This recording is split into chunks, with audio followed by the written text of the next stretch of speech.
Have you ever experienced the crushing collapse of a world meticulously constructed over years? That was the bitter reality I faced. My wife's desire to join a man at the gym under the guise of health improvement and new goals shattered my perception of devotion, plunging me into a realm of deceit and betrayal. "Why, Nancy?" I implored, the echoes of her whispered betrayal, "He does it better," resonating through the opulence of our home. Each uttered moan served as a nail in the coffin of our once-cherished love. This narrative unfurls as a tapestry woven with threads of betrayal, vengeance, and the agonizing pursuit of justice. This is my narrative, a spectacle for your observation. My name is John Carlson, and during one of my routine work trips to Tokyo, the foundations of my life were shaken. Departing from LA on a Saturday afternoon at 1 p.m., I arrived in Tokyo the following Sunday around 4 p.m. The journey spanned 11 hours, though the shifting of time zones over vast bodies of water blurred the passage of time. Accustomed to such travels, I engage in my profession as a self-employed engineer, specializing in designing earthquake-resistant structures. My expertise often leads me to seismic regions like Tokyo, where my skills are in high demand. This nomadic lifestyle sees me in a different locale each month for approximately a week. The week in Tokyo passed swiftly and seamlessly, heralding the return journey to LA for the weekend. Contacting my wife, Nancy, I informed her of my itinerary, stating, "I'll depart Tokyo on Friday at 5 p.m. and anticipate arrival in LA at 11:10 a.m. I eagerly await our reunion." Curious about my return, she inquired, "When will you be home?" Anticipating a prompt return, I estimated, considering baggage retrieval and transportation, I should be home around 1 p.m., perhaps slightly later. Her joyous response echoed, "Excellent. I eagerly await your return. I love you, honey." My heart swelled with affection as I reciprocated, "Love you too, baby." "Goodbye," she bid. "Goodbye." Allow me to provide some context. At 36 years old, standing tall at 6 feet 2 inches and weighing approximately 200 pounds, I possess a robust physique cultivated through outdoor pursuits and regular gym visits. With my dark hair and sturdy appearance, I exude an aura of strength that commands attention. Nancy, my 34-year-old wife, epitomizes beauty, captivating onlookers with her stunning presence. Standing at 5 feet 5 inches with luscious dark locks, she embodies perfection in both stature and form. Her physical attributes, coupled with an innate charm, render her irresistible to many. My adoration for her knows no bounds. As an independent engineer specializing in earthquake-proof structures, my endeavors yield a substantial income, exceeding $5 million annually.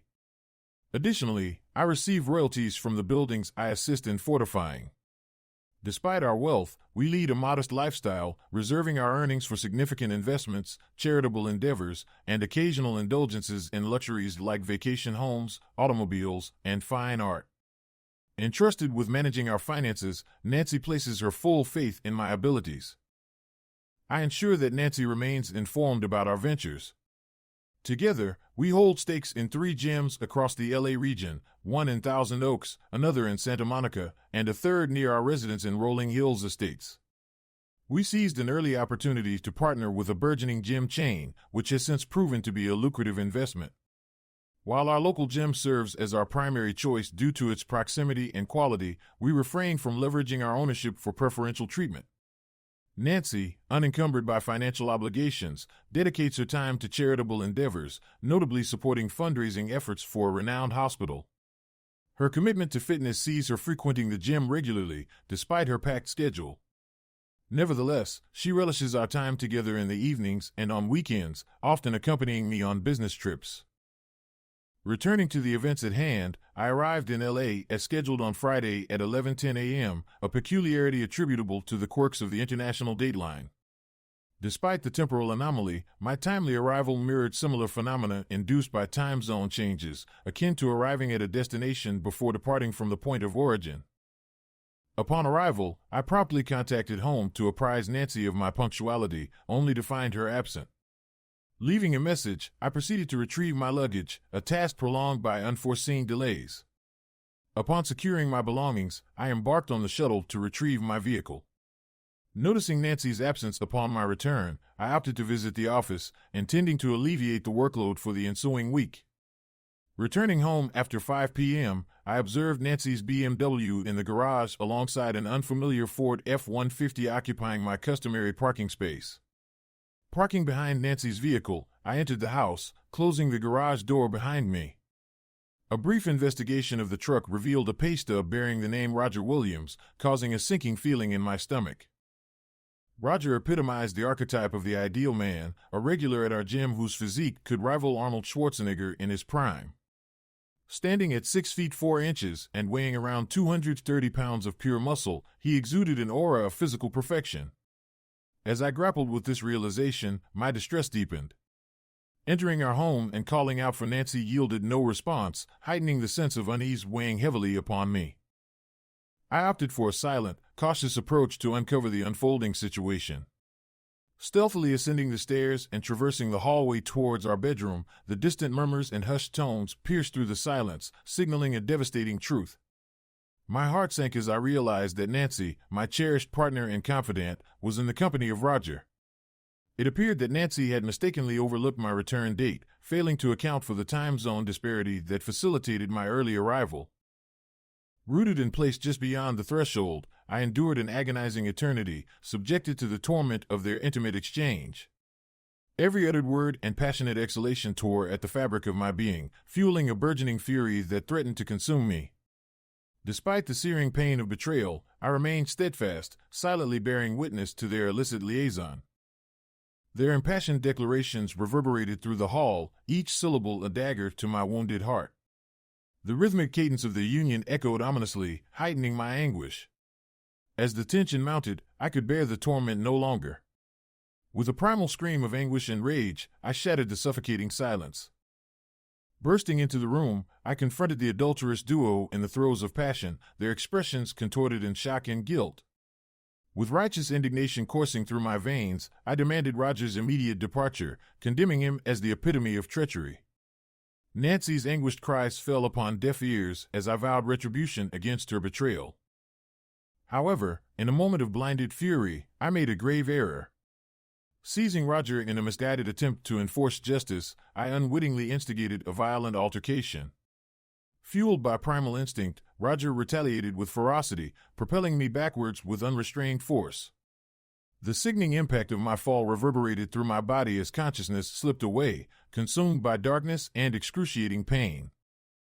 Upon regaining awareness, I found myself attended to by a medic, my broken body bearing witness to the catastrophic consequences of unchecked rage. Struggling to grasp consciousness through the haze of pain, I found myself restrained by a breathing mask, my body racked with agony. Hovering on the brink of transportation to the hospital, I signaled to the attending medic, conveying my urgent directives. Mount E.S. Hospital in L.A. is off limits, I asserted, adamant in my refusal to be subjected to Nancy's influence amidst my care. With unwavering resolve, I emphasized the imperative of her exclusion from my vicinity, despite her tearful pleas echoing in the background. Laden with injuries, including a concussion, a fractured left arm, 4 fractured ribs, and a collapsed lung necessitating immediate intervention, I lay vulnerable in the intensive care unit. Struggling against the tendrils of pain and exhaustion, I maintained a steadfast refusal of Nancy's overtures, steadfastly rejecting her attempts at reconciliation. Over the ensuing 3 weeks of hospitalization, 10 days spent in the intensive care unit followed by 11 days in a standard room, I remained resolute in my solitude, deflecting all attempts at contact from Nancy. Even as friends relayed her earnest desires for reconciliation, I remained steadfast in my resolve. Amidst the solitude of convalescence, I delved into introspection, tracing the roots of my innate propensity towards anger. Recalling childhood outbursts and their subsequent consequences, I recognized the perilous trajectories such unchecked fury could engender. Reflecting upon pivotal moments of reckoning, such as the incident with my bike, I resolved to chart a new course, one marked by restraint and self-awareness. Confronted with the ultimatum to repair the broken bike or face the consequences, I experienced a profound epiphany. In that moment, I realized the transformative power of temperance, recognizing that succumbing to anger only served to perpetuate a cycle of strife and regret. Thus, armed with newfound resolve, I embarked on a journey of self-mastery, determined to transcend the destructive patterns of the past. Certainly, while my temper remained a lingering shadow, I vowed to keep it in check to prevent further turmoil. With Dad's assistance, we restored the bike to its former glory, marking a turning point in my struggle against anger. Observing the positive shift in my demeanor, my parents rejoiced in the newfound tranquility that permeated our household. But as I lay confined within the sterile confines of the hospital, nursing wounds both physical and emotional, I harbored a simmering resentment towards Roger and Nancy, fueling a thirst for retribution that eclipsed all rational restraint. Eager to set my plans in motion, I wasted no time in orchestrating a clandestine scheme. Enlisting the discreet aid of Jim Burton, the proprietor of our health club, I implored him to unearth incriminating details about Roger's indiscretions. Jim, visibly taken aback by my request, pledged his unwavering support, promising to delve deeper into Roger's shadowy past. As Jim divulged the unsettling rumors surrounding Roger's predatory behavior and his dubious rapport with Nancy, my resolve solidified, fueled by a burning desire to hold them accountable for their transgressions. Upon my discharge from the hospital, I returned home, rebuffing Nancy's pleas for reconciliation with a steely resolve. Determined to carve out a space for myself away from her tumultuous influence, I retreated to our city abode, steadfastly refusing her entreaties for communication. Yet, despite my insistence on maintaining a distance, Nancy persisted in her attempts to breach the walls of my solitude, inundating me with incessant calls and messages.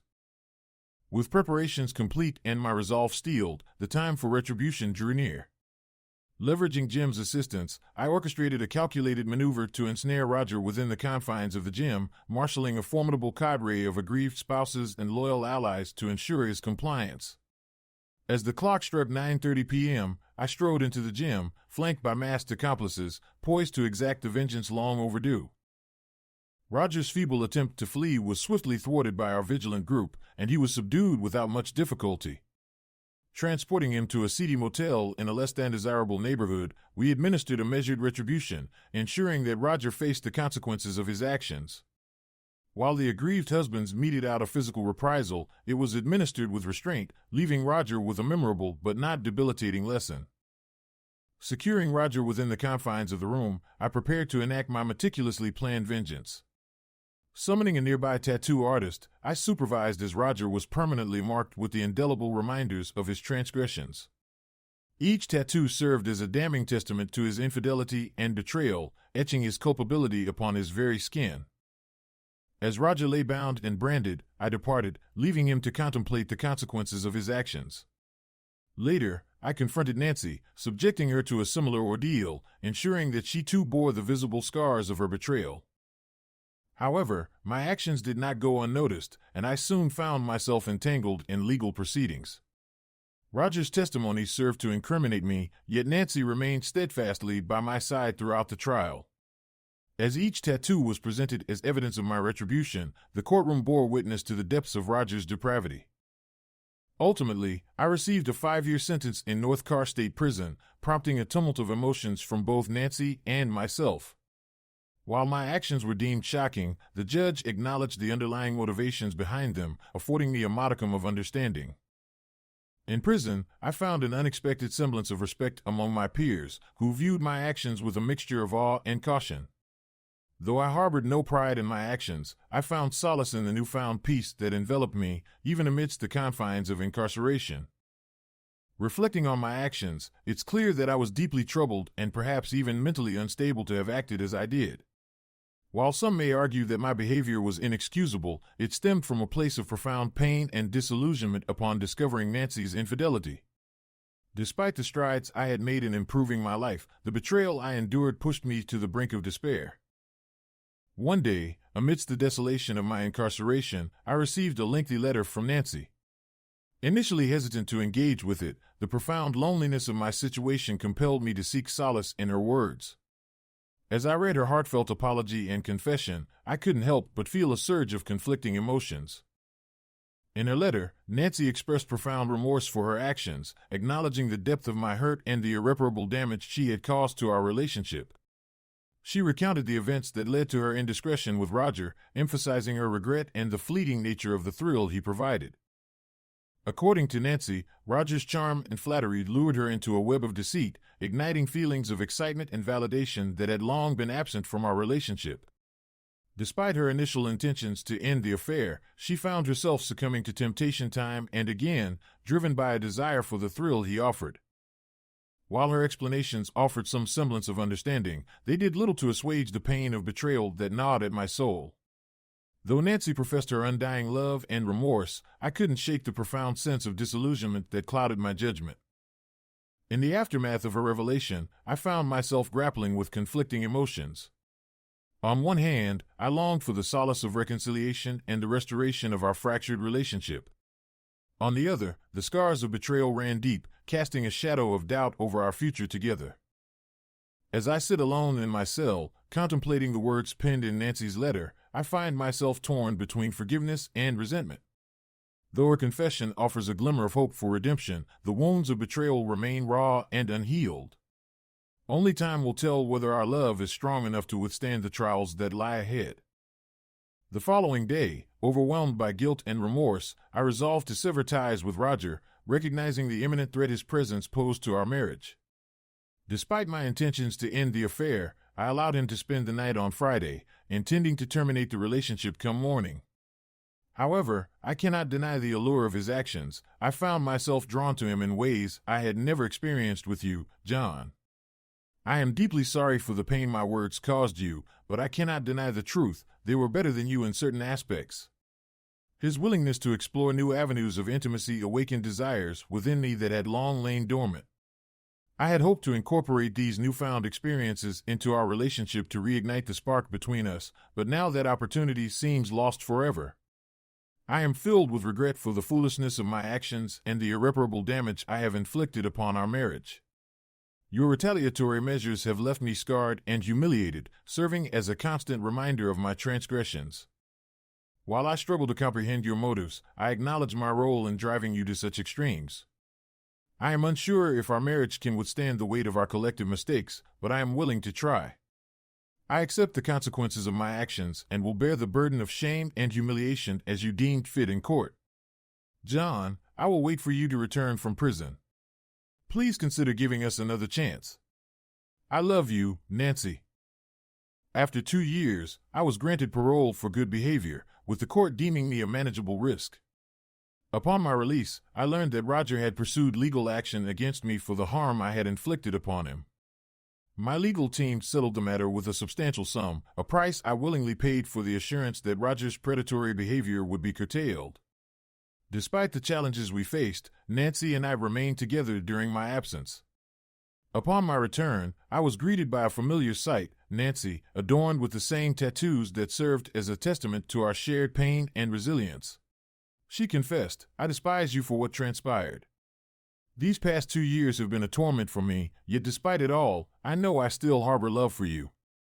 Do you still feel the same?" I replied, "I detest the havoc wreaked upon us, but you may remain under my conditions. I still hold love for you, but let's assess if it's sufficient to mend our relationship." She consented, and we persevered together. Life remained arduous for her. The scrutiny she faced due to her tattoos weighed heavily on her spirit with every encounter. Though I provided for her generously, my displays of affection were scarce. Nancy's reasons for staying eluded me. Perhaps she sensed my love through my actions. Over time, my anger and hostility waned. Our bond rekindled, with Nancy demonstrating genuine affection, and I, in turn, discovered a profound love for her. Seeking assistance, we navigated through our troubles. It was a challenging journey, but our love and commitment to our marriage remained steadfast. I arranged for a reputable doctor to remove Nancy's tattoos, leaving behind only one inscription: "If you mess with me, John Carlson will mess with you." I acquiesced to her request without protest. Meanwhile, Roger's fortunes took a turn for the worse. He lost his job due to misconduct, and his financial windfall dwindled rapidly without prospects for employment. Though he attempted to erase his tattoos, the outcome was less favorable than Nancy's.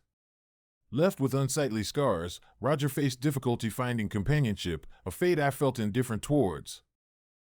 Seeking professional guidance, I learned to manage my occasional bouts of anger, relinquishing any desire for vengeance.